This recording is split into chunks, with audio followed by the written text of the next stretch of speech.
being recorded. I would now like to turn the conference over to Zach Friedman. Please go ahead. Good afternoon, and thank you for joining us on today's conference call to discuss Enphase Energy's second quarter 2025 results. On today's call are Badri Kothandaraman, our President and Chief Executive Officer, Mandy Yang, our Chief Financial Officer, and Raghu Belur, our Chief Products Officer.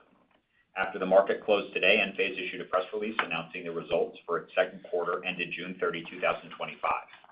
During this conference call, Enphase management will make forward-looking statements, including but not limited to statements related to our expected future financial performance, market trends, the capabilities of our technology and products, and the benefits to homeowners and installers, our operations, including manufacturing, customer service and supply and demand, anticipated growth in existing and new markets, the timing of new product introductions, and regulatory, tax, tariff, and supply chain matters. These forward-looking statements involve significant risks and uncertainties, and our actual results and the timing of events could differ materially from these expectations. For a more complete discussion of the risks and uncertainties, please see our most recent Form 10-K and 10-Qs filed with the SEC. We caution you not to place any undue reliance on forward-looking statements and undertake no duty or obligation to update any forward-looking statements as a result of new information, future events, or changes in expectations. Also, please note that financial measures used on this call are expressed on a non-GAAP basis unless otherwise noted and have been adjusted to exclude certain charges. We have provided a reconciliation of these non-GAAP financial measures to GAAP financial measures in our earnings release furnished with the SEC on Form 8-K, which can also be found in the Investor Relations section of our website. Now I'd like to introduce Badri Kothandaraman, our President and Chief Executive Officer.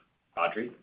Good afternoon, and thanks for joining us today to discuss our second quarter 2025 financial results. We reported quarterly revenue of $363.2 million, shipped 1.53 million microinverters and 190.9 megawatt hours of batteries, and generated free cash flow of $18.4 million. Our Q2 revenue included $40.4 million of safe harbor revenue. As we exited Q2, our battery channel inventory was normal, while our microinverter channel inventory was slightly elevated. For the second quarter, we delivered 49% gross margin, 21% operating expenses, and 27% operating income, all as a percentage of revenue on a non-GAAP basis and including the net IRA benefit. Mandy will go into our financials later in the call. Our global customer service NPS was 79% in Q2 compared to 77% in Q1. The average call wait time decreased to 1.8 minutes, largely due to staffing and continued investment in automation. Let's cover operations. Our global capacity is around 7 million microinverters per quarter, with 5 million in the US. In Q2, we shipped approximately 1.41 million microinverters from our US contract manufacturers, booking 45x production tax credits. Our domestically produced microinverters help residential lease PPA providers and commercial asset owners to qualify for the 10% domestic content ITC adder. We expect to ship approximately 1.2 million microinverters from the US in Q3.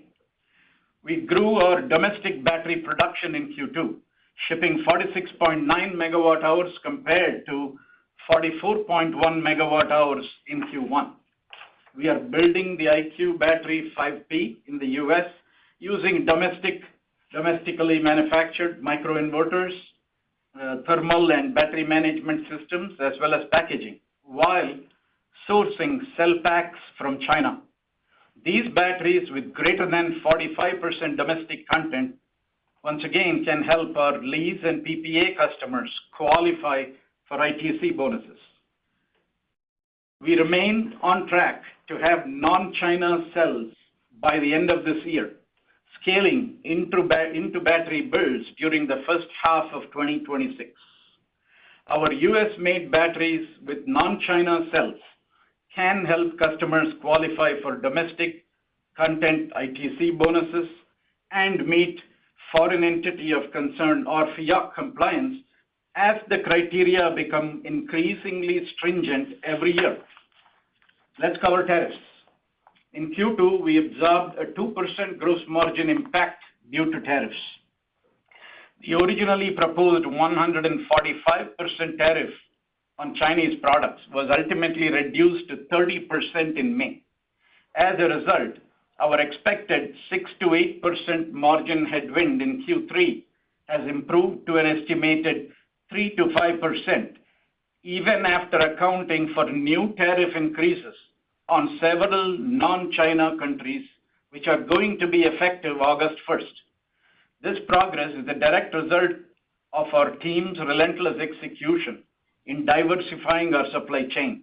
We are not only mitigating tariff risks, we are future-proofing our operations and positioning Enphase to lead under tightening FIOC compliance rules. Let's cover the regions. Our U.S. and international revenue mix for Q2 was 75 and 25% respectively. In the U.S., our revenue increased 3% in Q2 compared to Q1, primarily due to higher seasonal demand, partially offset by lower safe harbor revenue of $40.4 million compared to $54 million in Q1. The overall sell-through of our products was up 17% in Q2 as compared to Q1. Let me make some brief comments on the market. The U.S. solar market is showing signs of improvement with rising battery attach rates and seasonal demand contributing to increased momentum. While we haven't yet seen a material rush related to the expiring 25D homeowner tax credit, we expect urgency to build later in the year as more consumers move to secure the credit. As we head into 2026, the U.S. solar industry must evolve rapidly in response to the recent tax reconciliation bill. First, we expect an accelerated shift towards leases and PPA, anchored by the 48E tax credit through 2027.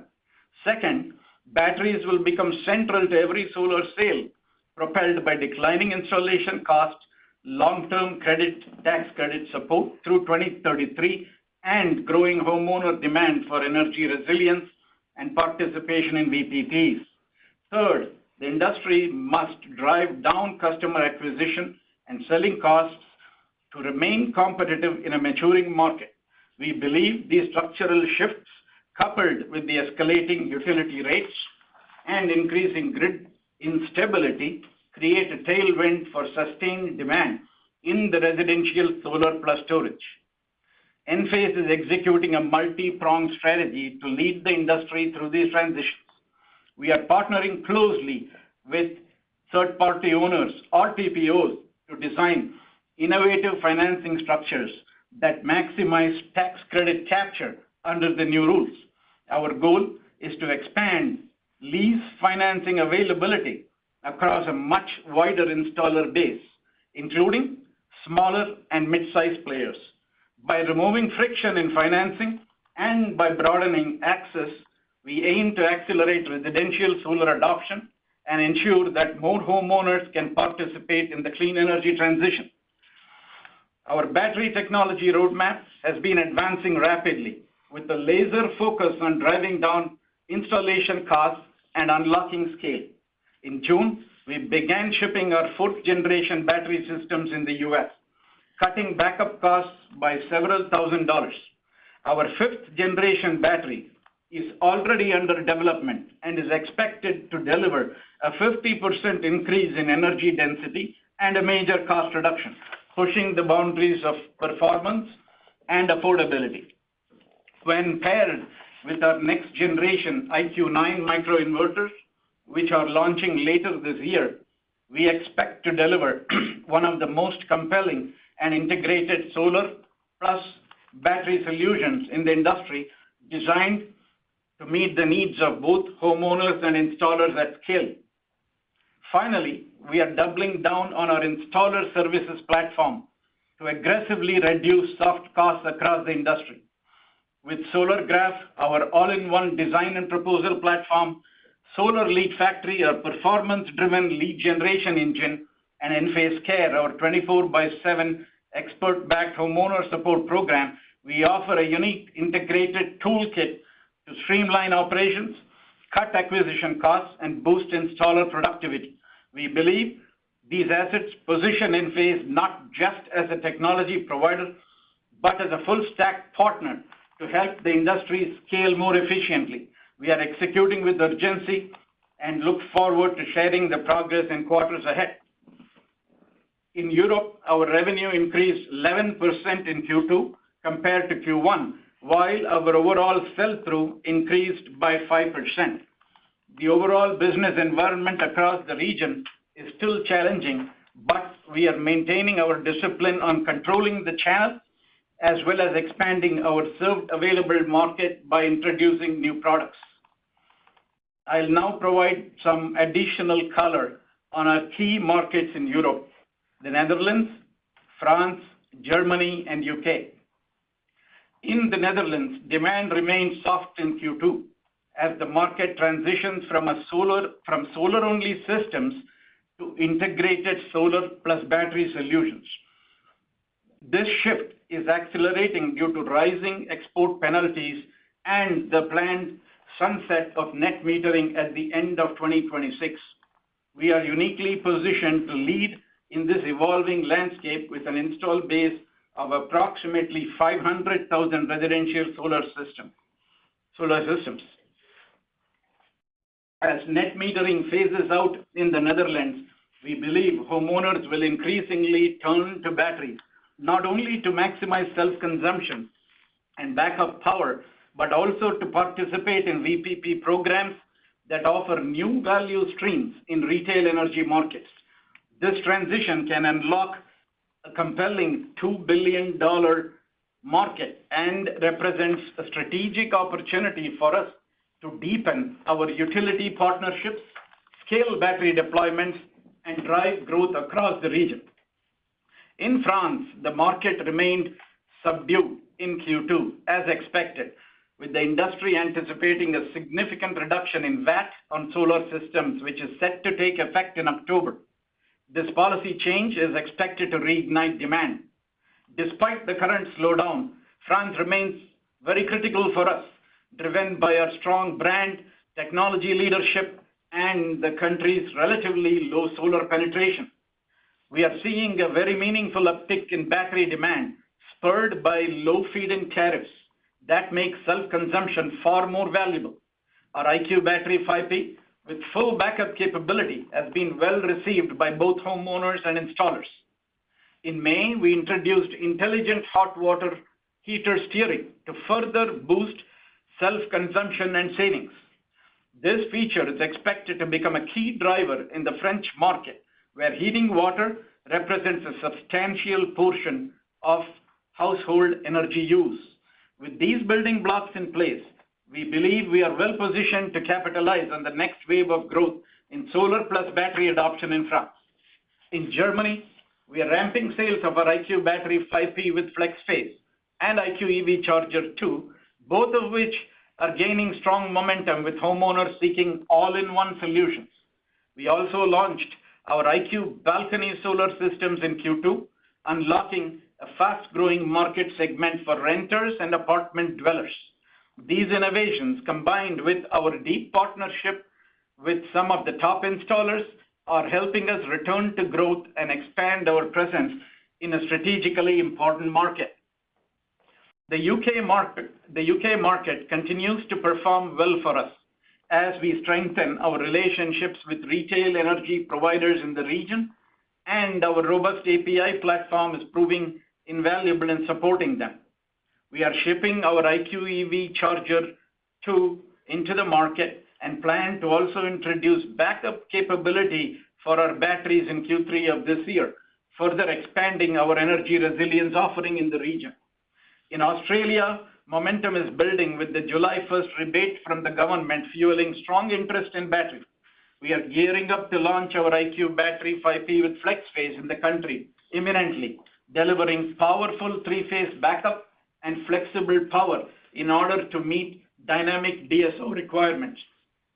Our IQ 8P microinverters are also set to launch soon, supporting the latest high-power solar modules in both residential and commercial markets.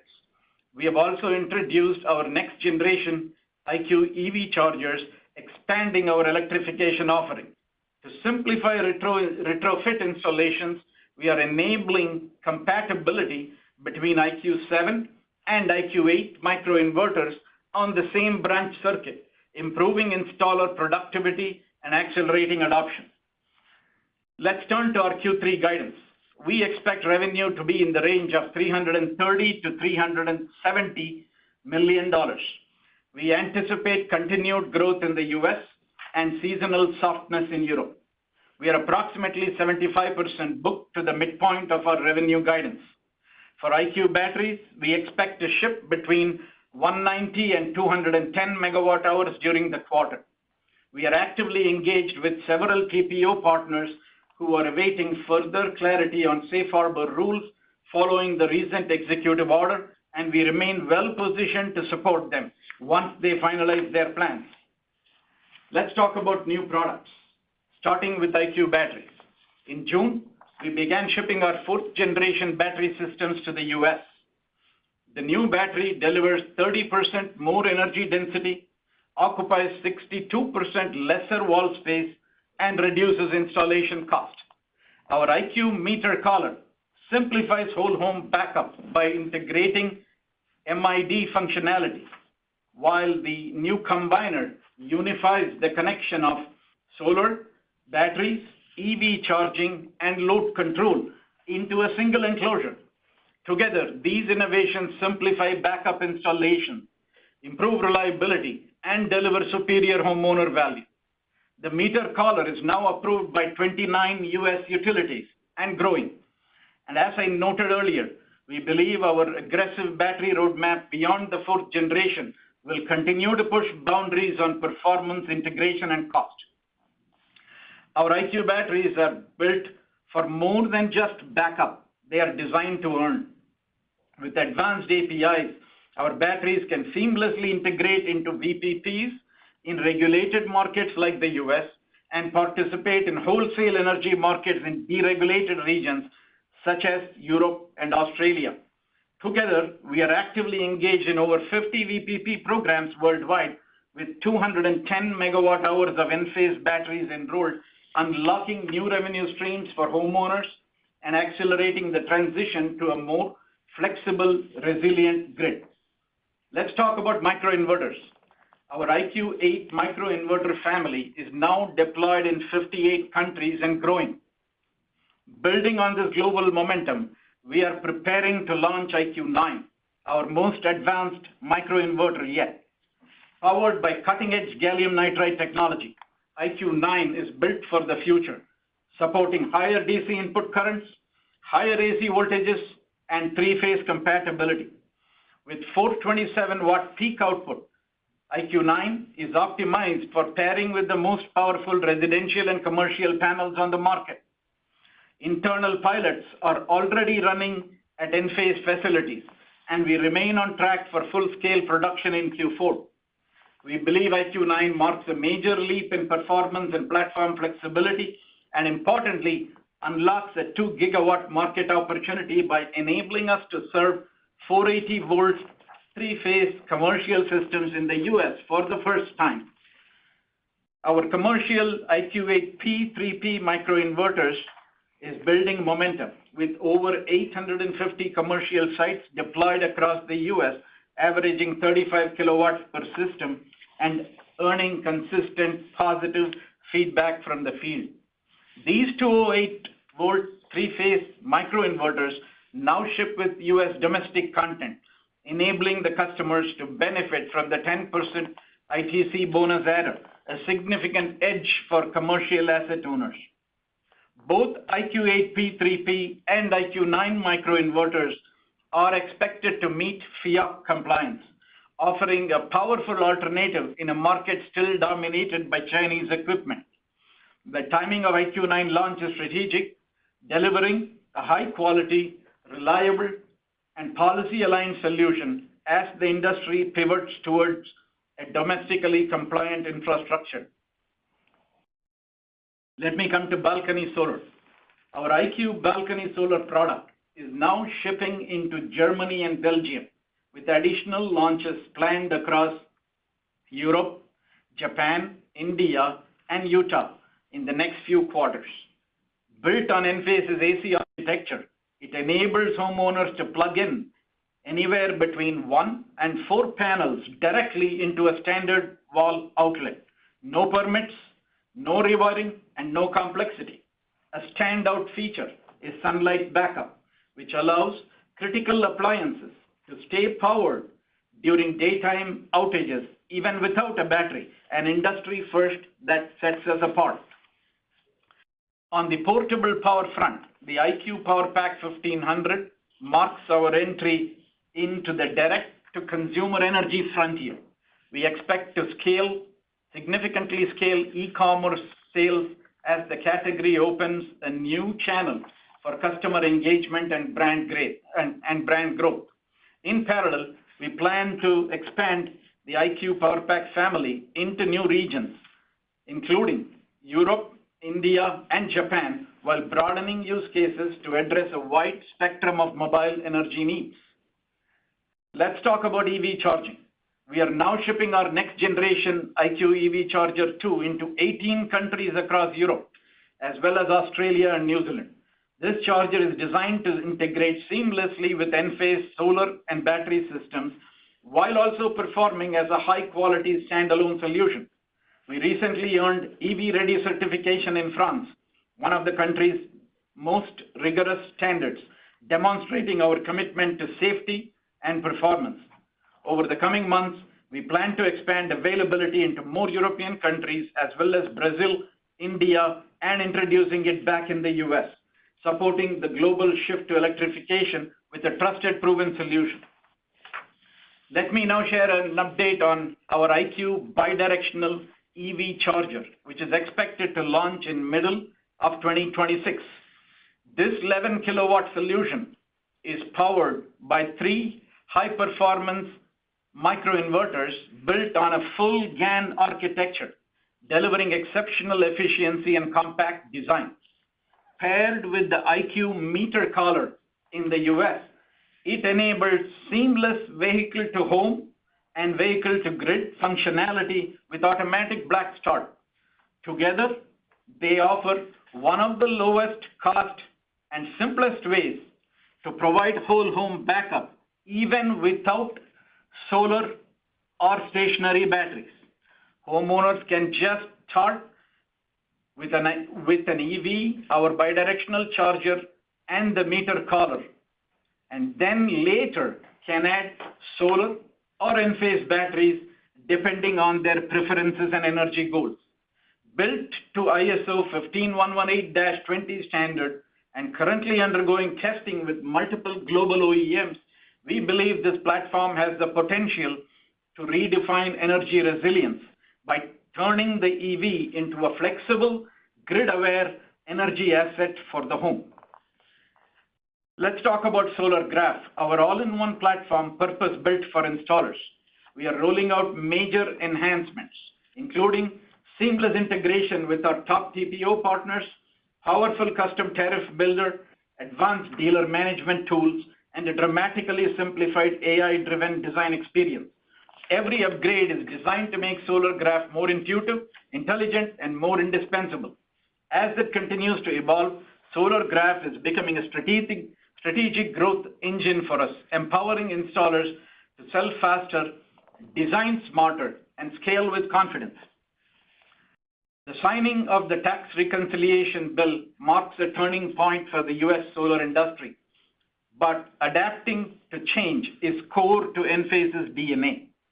Over the past several years, we have evolved from a single microinverter product company into a global energy technology leader. Today, we offer a full portfolio of microinverters, batteries, EV chargers, and intelligent home energy management software.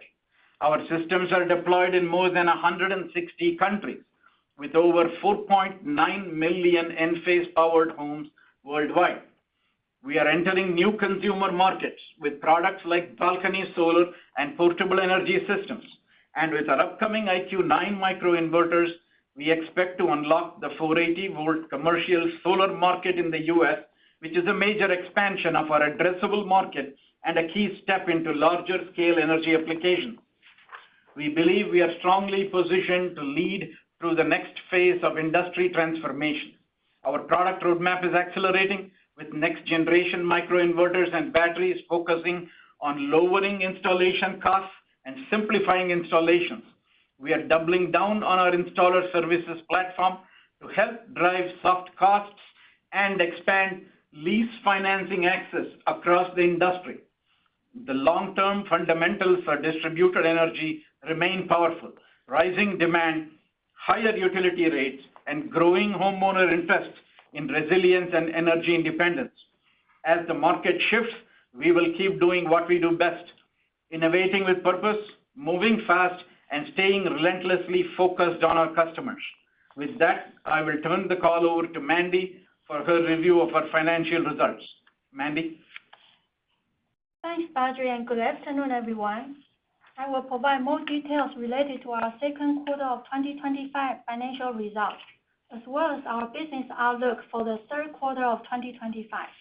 We have provided reconciliations of these non-GAAP to GAAP financial measures in our earnings release posted today, which can also be found in the IR section of our website. Total revenue for Q2 was $363.2 million. We shipped approximately 675.4 megawatts DC of microinverters and 190.9 megawatt-hours of IQ batteries in the quarter. Q2 revenue included $40.4 million of safe harbor revenue. As a reminder, we define safe harbor revenue as any sales made to customers who plan to install the inventory over more than a year. Non-GAAP gross margin for Q2 was 48.6%, compared to 48.9% in Q1. GAAP gross margin was 46.9% for Q2, compared to 47.2% in Q1. Non-GAAP gross margin without net IRA benefit for Q2 was 37.2%, compared to 38.3% in Q1. Reciprocal tariffs impacted our gross margins by approximately 2% in Q2. GAAP and non-GAAP gross margin for Q2 also included $41.5 million of net IRA benefits.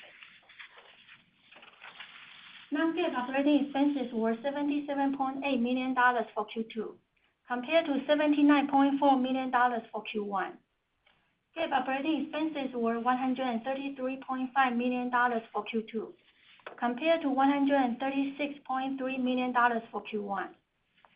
GAAP operating expenses for Q2 included $49.5 million of stock-based compensation expenses, $2.9 million of amortization for acquired intangible assets, and $3.3 million of restructuring and asset impairment charges. On a non-GAAP basis, income from operations for Q2 was $98.6 million, compared to $94.6 million for Q1. On a GAAP basis, income from operations was $37 million for Q2, compared to $31.9 million for Q1. On a non-GAAP basis, net income for Q2 was $89.9 million, compared to $89.2 million for Q1. This resulted in non-GAAP diluted earnings per share of 69 cents for Q2, compared to 68 cents for Q1. GAAP net income for Q2 was $37.1 million, compared to $29.7 million for Q1. This resulted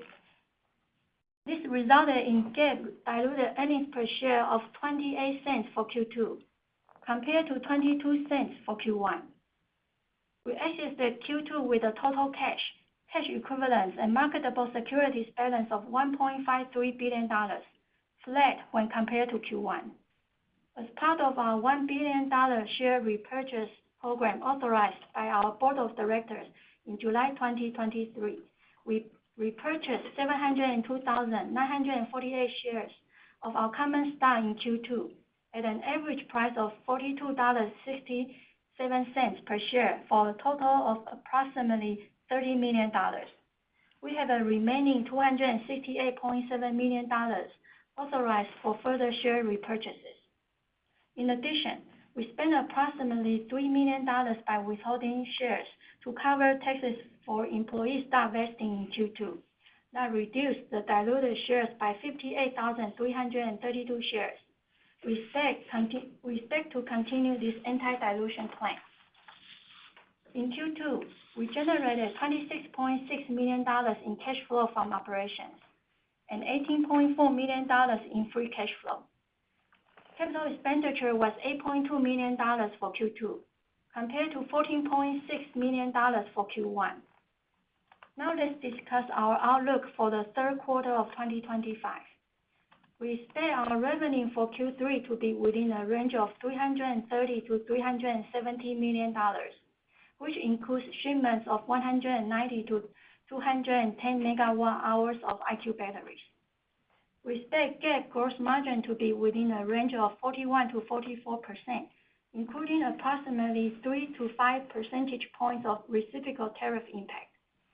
We expect non-GAAP gross margin to be within a range of 43 to 46% with net IRA benefit, and 33 to 36% before net IRA benefit, including the reciprocal tariff impact. Non-GAAP gross margin excludes stock-based compensation expense and acquisition-related amortization.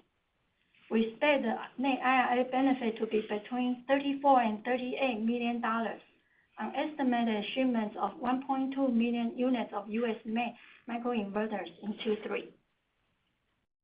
We expect our GAAP operating expenses to be within a range of $130 to $134 million, including approximately $52 million estimated for stock-based compensation expenses, acquisition-related amortization, and restructuring and asset impairment charges. We expect our non-GAAP operating expenses to be within a range of $78 to $82 million. For the year 2025, we expect our GAAP tax rate of 19 to 21% and a non-GAAP tax rate of 15 to 17%, including IRA benefits. With that, I will open the line for questions. We will now begin the question and answer session. To ask a question, you may press star, then 1 on your touch-tone phone. If you are using a speakerphone, please pick up your handset before pressing any keys. If at any time your question has been addressed and you would like to withdraw your question, please press star, then 2. And your first question today will come from Praneeth Satish with Wells Fargo. Please go ahead. Thanks. Good afternoon, Badri. I think you mentioned in your remarks partnering with TPO providers and introducing some creative financing structures that could help maximize the tax credit capture. Can you just elaborate on what those type of structures could look like and when you plan to launch that? And I guess is the goal here to kind of take your relationships with the long tail installers and get them onto a TPO platform?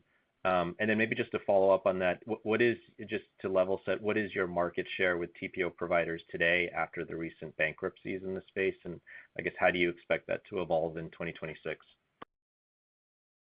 Yeah. So I'll start with the second question. First of all, our overall market share in the U.S. is quite healthy, as you all know, and it is available in public analytic reports.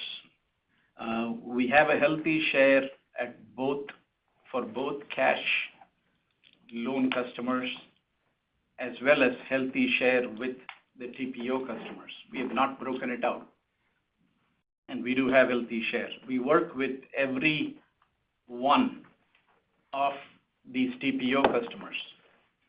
We work with every single one, and right now we are in deep discussions with them because what we have is we know how to service long tail installers. We have the relationships with the long tail installers, and if we can bring lease financing access to the long tail, we can prevent a market erosion, overall market erosion. So that's what we are aiming to do, and we are working with a lot of the TPOs. We aren't ready to share more details yet, but we will share those very soon. Yeah, perhaps in the next earnings call. And we are looking to move on it aggressively. So let me leave it at that. So I'll add a couple of more things. I've seen many of the analyst reports. They all say, the U.S. TAM is about 4.5 gigawatts for solar in 2025, and I think it's approximately a couple of gigawatt hours for batteries in 2025.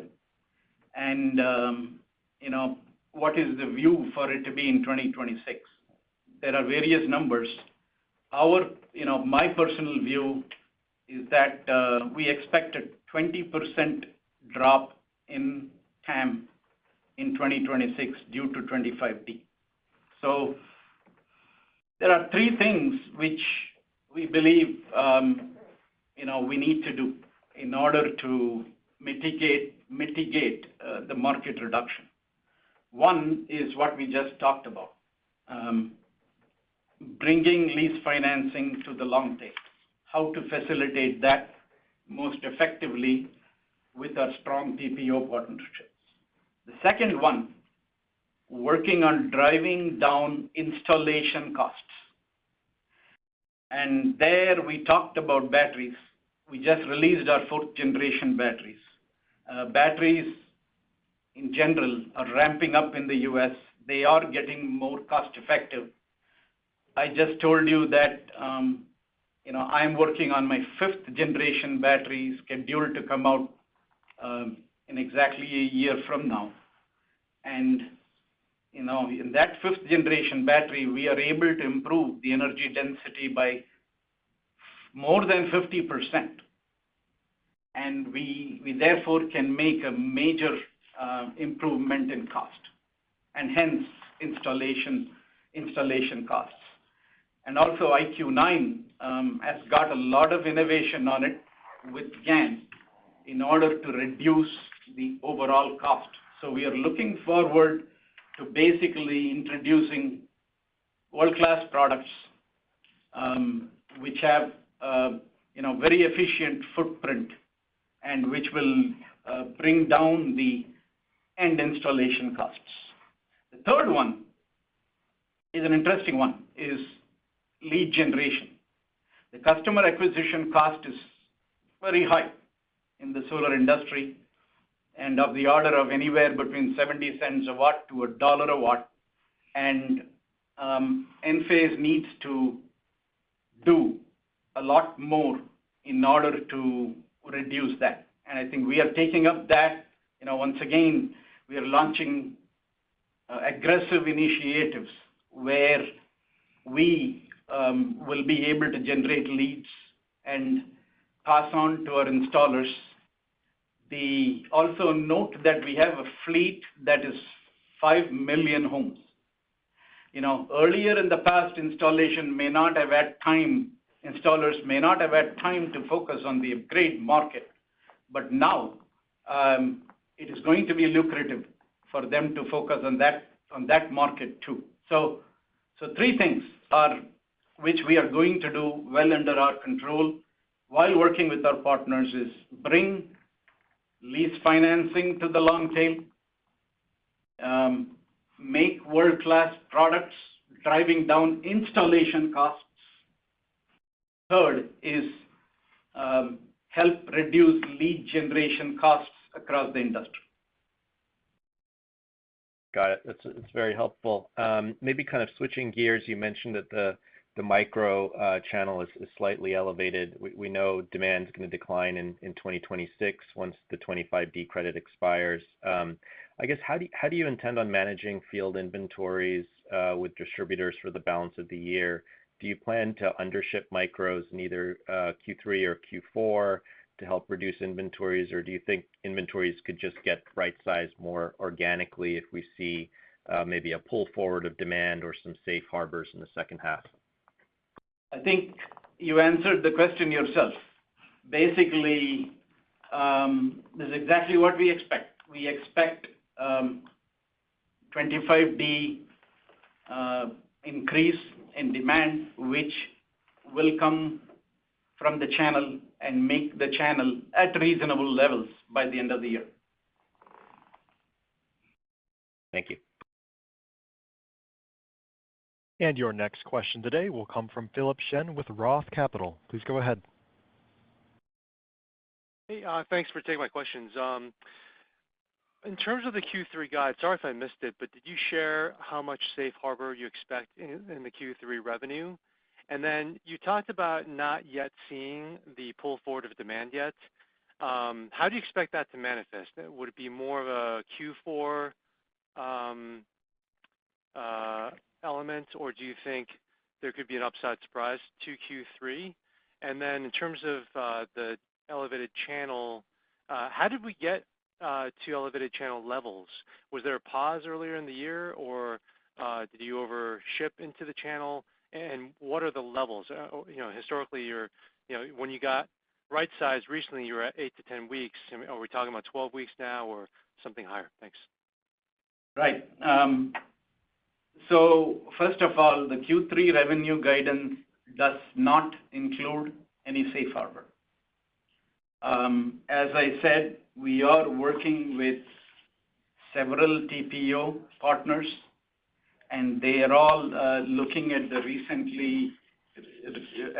executive order, and they are waiting for further clarity. And once they have that clarity, they will take the actions. From our side, what we are doing is to ensure that we are ready in terms of capacity. Anytime that they want the product, we are going to be ready in order to service them. On your 25D question, I think we will see the 25D demand possibly in early Q4 is what we will start seeing. Right now we aren't seeing it, but we still have August and September left, so that's what I expect, that we'll start seeing it soon. I'm sure that installers, some installers will have to make workforce changes. They may have to add temporary teams in order to feed the rush, and those all take a little bit of time. And so I'm sure it's coming in Q4. The question on channel, we are completely transparent to you. We are actually in very good shape in channel management. Our experience in the last 2 years on the quantity of undershipment, etc., that we had, we have recognized that's an anomaly, and we will never get to that stage. So whenever I say slightly above, it should mean slightly above 8 to 10. That's what it means. Okay, thanks, Badri. My follow-up question is on something you said earlier. You said your assumption for 26 is a TAM that's 20% lower. Can you walk us through the assumptions of how you get to the 20%? The baseline for loan versus TPO versus cash, et cetera. And then separately, if you can, I know you won't guide to Q4 and Q1, but how are you thinking about Q4 and Q1 from a cadence standpoint, if you are able to share? Thank you. Yeah, so we expect, approximately a 20% reduction in TAM. The way I'm thinking about it, just to tell you, simple, straightforward, is let us say the 4.5 has got 2 gigawatts of lease and 2.5 gigawatts of cash and loan. I expect basically the lease, market, the leasing market to be increasing a little bit, and the cash and loan market to decrease by a lot. So the end picture will, in our opinion, the end picture may look like 2.5 gigawatts lease and 1 gigawatt cash and loan in 2026. Of course, everybody's estimate is different, but our rationale is the following. There are the key markets in the U.S. are basically, you take a look at California. You take a look at California, the utility prices are high in California. Payback today is 6 to 8 years in 2025. And with ITC not being there for a cash loan purchase, or cash purchase, I should say, the payback is going to stretch by 2 years. 6 to 8 will become something like an 8 to 10. Still very attractive economics with the 25-year product. We see the same economics, similar economics, even in the East Coast, where the utility rates are high. And in the East Coast, VPPs are popular. Puerto Rico, for example, most of the business gets transacted on lease, so we see that market to be remaining intact. So the markets that probably will be hit hard is the Midwest, Central, and even Southeast, where the utility rates are in general on the lower side. But that's the big picture. 4.5 gigawatts in 2025. We think it'll go down to 3.5 gigawatts in 2026. The lease market will slightly expand 2 to 2.5. The cash and loan will go from 2.5 to 1. That's the math, and that's my opinion. It's not a fact. Again, if you would like to ask a question, please press star and then 1. Please limit yourself to one question and one follow-up. And the next question will come from Brian Lee with Goldman Sachs. Please go ahead. Hey guys, good afternoon. Thanks for taking the questions. I guess, Badri, just following up on your strategic initiatives in a declining TAM environment. Appreciate you guys have an action plan already sort of in place. I mean, when you talk about working with the long tail on TPO and financing and then the lead gen, can you maybe give us a sense how quickly you can implement those strategies and then how much incremental cost you would have to incur? I would imagine maybe the OpEx has some incremental cost or some investment required to be able to start driving those two initiatives. And then I guess my follow-up would just be in this environment where you just outlined a potential 20% reduction in volume, you're looking at ways to maintain as much of that volume as possible. Would pricing actions to mitigate some of that TAM loss and capture more volume be part of the strategy? Maybe walk us through what you're thinking around pricing in that type of environment as well. Thank you. Yeah, in terms of operating expenses, we don't anticipate any major change because what we're really doing will be ultimately lucrative for the TPOs. We are essentially making sure that demand is not lost. The long tail has got access, so the TPOs should have more business. So, the operating costs for us in order to facilitate this is not meaningfully higher. In terms of pricing actions, what I've told you is the following. The way we are going on batteries, for example, we are going to have, we already reduced the installation cost, for example, with the 4th generation product. Now we are taking that and cutting it down by another big factor. Basically increasing the energy density. We are going to prismatic cells. And so once we do that, what happens is our margins fundamentally improve.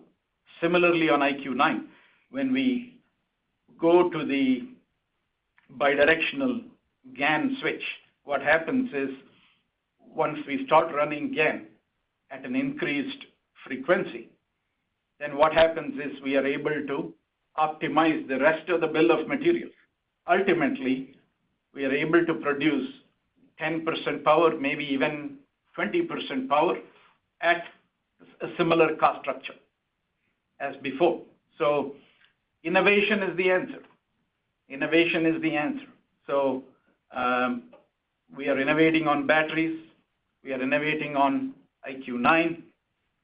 As I said, we are also going to get, for the first time, we are going to introduce a three-phase 480-volt product. So so coming back to pricing. So once we have fundamentally altered the cost structure, then the pricing action is simple. It allows us room to do the correct pricing for the consumer, depending on the value that we add.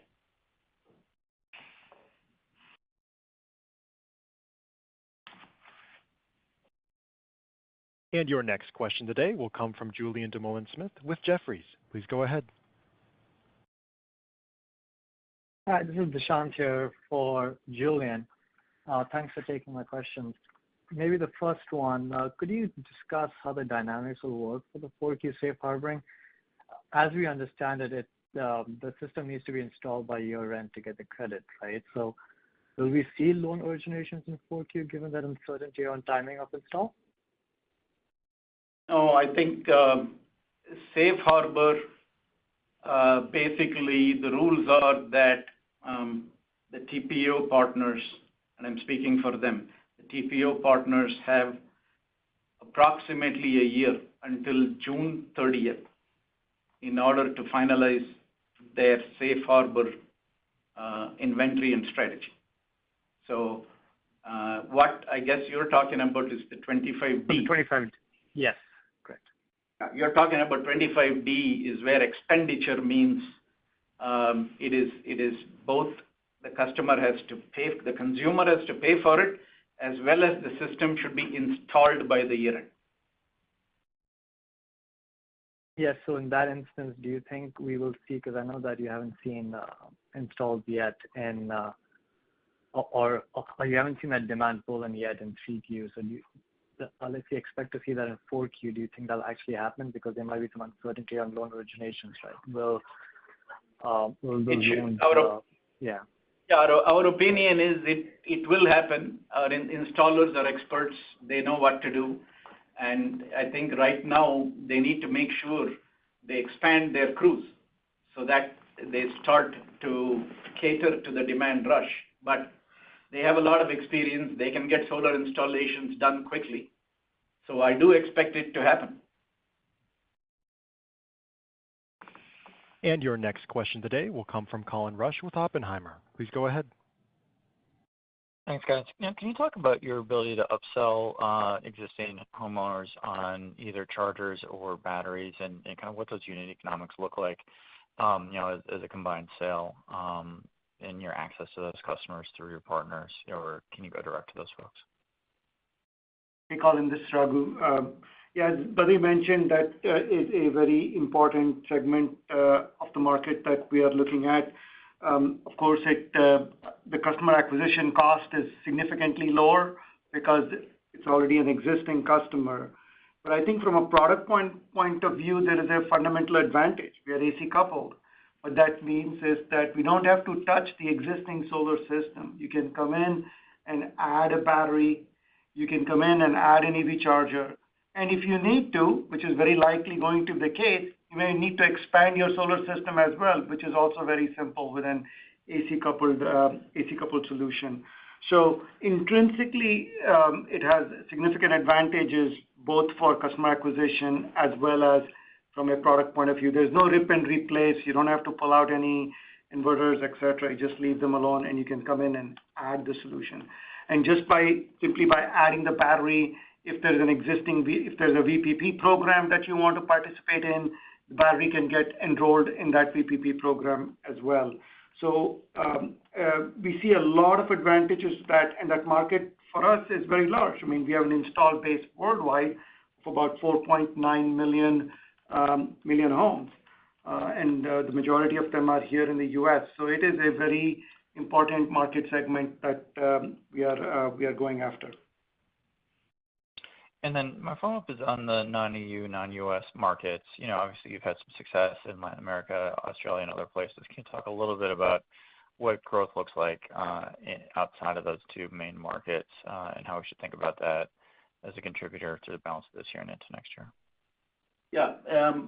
In terms of Australia, for example, Australia was flat in growth. I mean, flat to down in growth in the last year or so, and even for the first 6 months of this year. But what happened is the new government. The new government came and introduced a battery rebate. And because it is a very lucrative battery rebate, the battery attach rate, everybody believes the battery attach rate is going to go up from like 30% to like 80-90%. So that's a huge opportunity for us. We are already seeing that in installations happening, and we are introducing a few products for them. For example, Australia needs 3-phase backup, and we are going to be introducing our flex-phase battery imminently, any day now in Australia. In addition, we are also introducing our high-powered microinverters to capitalize on commercial opportunities.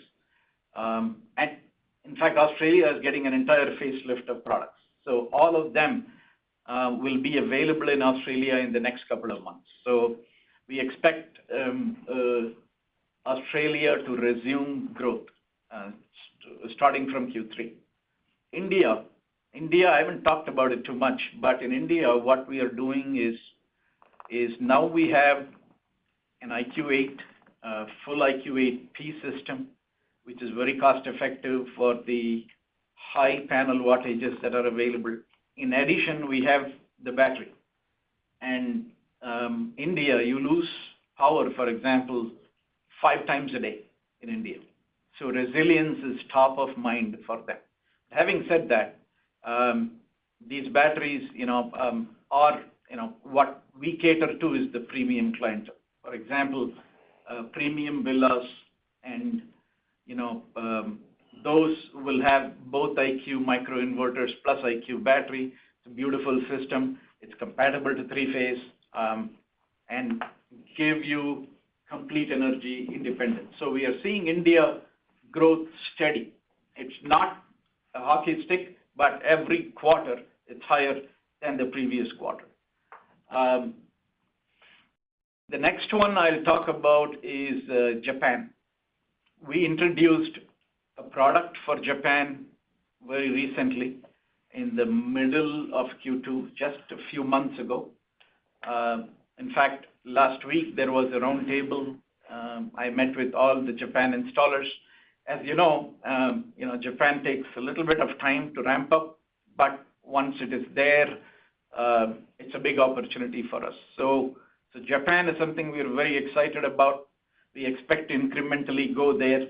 We are already going to introduce new products there. The balcony solar product with the small systems gateway is going to be ideal for Japan. We will be introducing batteries into Japan next year. So we got a nice roadmap for Japan. Right now they have microinverters, and we are figuring out how to ramp those along with our installers. That's what we're doing.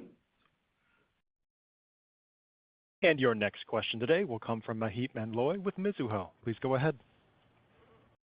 Hey, thanks for taking the questions. This first one, just on the tariff impact. Could you quantify the tariff impact on the Q3 earnings guidance?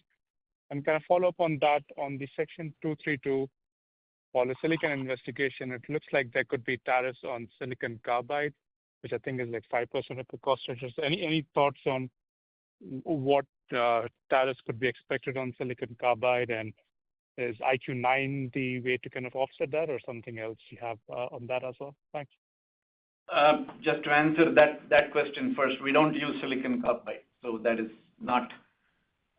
not affect us. Now, the other question you asked is the tariff. So let me give you a full download on that. We had the 145% China tariffs in the last earnings call. So at that time, we projected an impact of 6 to 8% in the gross margin. Subsequently, in May, the 145% dropped to 30%. However, now, effective August 1st, there are reciprocal tariffs with a lot of countries. For example, Malaysia is 25%. Vietnam is 20%. So now, I mean, basically there is no safe haven, to call it. So wherever we are, we got some kind of a tariff. And right now, I mean, when we said 3 to 5%, let me take the midpoint. 4% is our gross margin impact due to tariff. If I take that as a given, that 4%, if you break down, 1% is from microinverters. 3% is from batteries. So that 1% microinverters tells you that we have been working on this problem for a long time on microinverters, a couple of years ago. So we already diversified our supply chain in microinverters, and we can adjust. Yet there is still going to be a small component of the tariffs, but that impact is only 1%. On the battery side, we obviously have the impact on the cells. And so the only way we can avoid that is by making the cells, for example, in the U.S., but the labor cost in the U.S. being high, the cost is a wash between the two. So how do we get back? How do we get that 4%? How do we make that a very small number that doesn't matter? So the way we will do that is with our 5th generation battery, which is fundamentally going to alter our gross margin structure. Essentially, our gross margins will be a step change better than the 3rd or 4th generation battery. So, the way we should think about it, as the tariffs right now is 4%, it might get a little smaller as you hit Q1 and Q2. 4 might become 3-ish, and then would go away once we launch the 5th generation battery.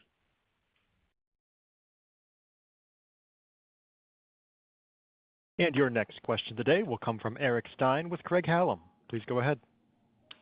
Hey, thanks for sneaking me in here at the end.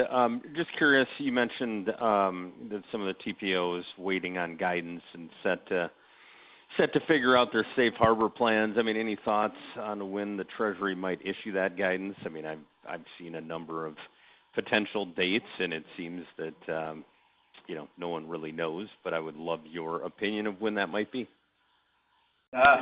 We are in the same boat as you. We do not know when the Treasury is going to release their guidance, and that our TPO partners are a lot more experts at this. They are looking at it every day, and their plans, unfortunately, are changing too. So right now it is wait and see to look for the nuances of the guidance from Treasury, and then execute on the safe harbor. Okay. I'll jump back into line. Thanks. And your next question today will come from Dylan Nassif with Wolfe Research. Please go ahead. Hey, good afternoon, everyone. I just wanted to follow up and see if there's any additional kind of demographic information you could share about the TPO players that you're currently in discussions with. Are these like large existing players? Where do they sit kind of geographically? And then as a follow-up, have you identified any potential obstacles when it comes to helping the long tail shift to the leases? So just thinking about, are there any customers saying they'd rather try to sell cash-only systems without the credits rather than, maybe add the complexity of offering leases? Thank you. Yeah, we work with every TPO, and we are having conversations with almost 80% of them right now on safe harbor. Your second question? Can you repeat your second question? Yeah. Sorry, just in terms of what your customers are saying, are there any that are kind of indicating they'd rather just try to sell cash systems without credits, because Of course. There are a lot of them who think that, for example, in California, if especially let me take actually San Diego, right? San Diego has got a 6-year payback today with solar plus batteries, and that might go to 8-year payback. So some of our installers, I mean, we are having, just to tell you this, we are having installer roundtables every week. And every week is from a different region to exactly ask the same question. How are you managing this transition? Some of them are absolutely confident of selling cash and loans still. Some of them are pivoting towards lease and PPA. So the answer is mixed. Your next question today will come from Mark Strauss with JP Morgan. Please go ahead. Great. Good afternoon. Thanks for taking our questions. At this point, I'll just stick with one. A clarifying question on an earlier topic on the helping your tail customers get financing. I understand you're going to give us more details sometime soon, but is using your own balance sheet part of that potential scenarios that you're looking at, or is it really just kind of data and partnerships and that kind of thing? I'm just curious about if you're looking to lever your balance sheet at all. Yeah, we are not looking at doing anything with the balance sheet, but if that changes, we'll let you know. However, what's important is we have a history of all of these installers. We know exactly how much volume they did. We know exactly their customer service, NPS, Net Promoter Score. We know everything about the installers. We know what drives them. We work very closely with them. So when it comes to vetting things, we are in an ideal position to do so. And of course, since we designed the products, we also can do the service, for example. The service and maintenance is easy. Most of the problems can be solved remotely, 90% of the problems. So we have our data analytics team, which can solve those problems. Let me leave it at that. Okay. Thank you, Badri. And your next question today will come from David Arcaro with Morgan Stanley. Please go ahead. Hey, thanks so much for taking my question here. I was just wondering if you might be able to elaborate as you look into 2026. You talked about a bunch of product innovation efforts to lower costs. I was wondering if there are any other kind of internal cost reduction efforts, potentially efforts to lower overhead, OPEX, for example. Anything you're exploring there? Thanks. Absolutely. I mean, look, the market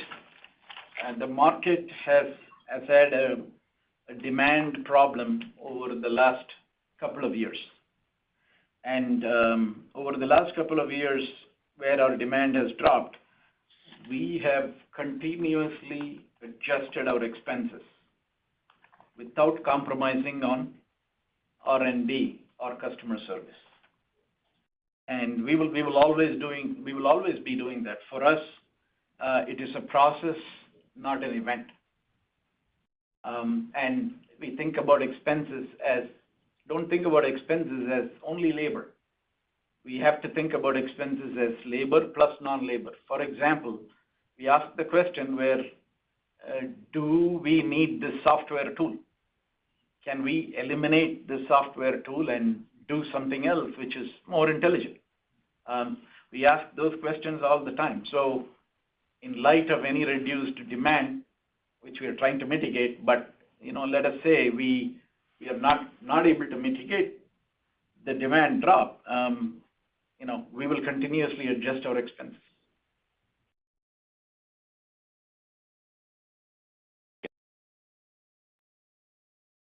Again, if you have a question, please press star and then one. And your next question today will come from Nicole Gossi with Bank of America. Please go ahead.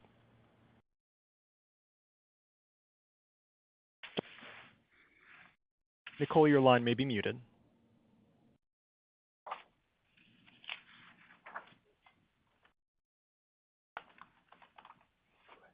And our next question today will come from Chris Dendrinos with RBC Capital Markets.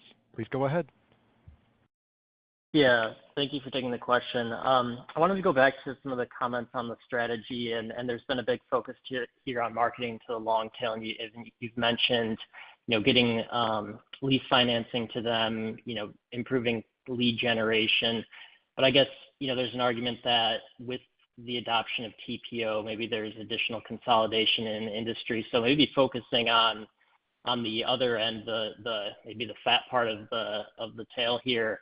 Is there any changes or anything you're doing in strategy to maybe expand your share with some of the bigger TPO providers? And how are you, I guess, maybe looking at those relationships? And is there anything you can do to improve those relationships? Thanks. Absolutely. I mean, there is a myth that we don't work with the TPOs. That's totally wrong. We work with every TPO. We look for opportunities to make them successful. And what does that mean? It is basically total installation cost. It's total installation time. O&M, meaning taking care of servicing. So we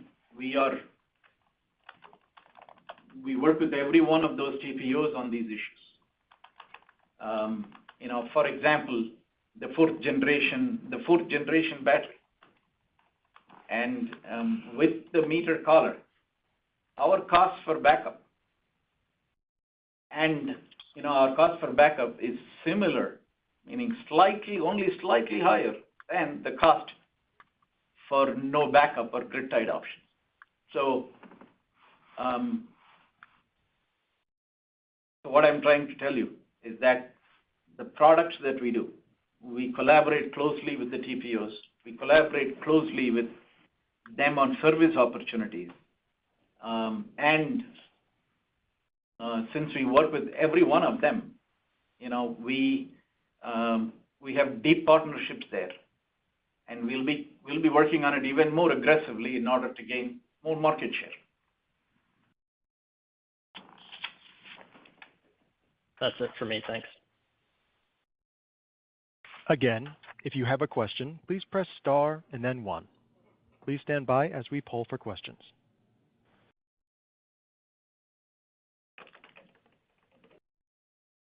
Seeing no further questions, this will conclude our question and answer session. I would like to turn the conference back over to Badri Kothandaraman for any closing remarks.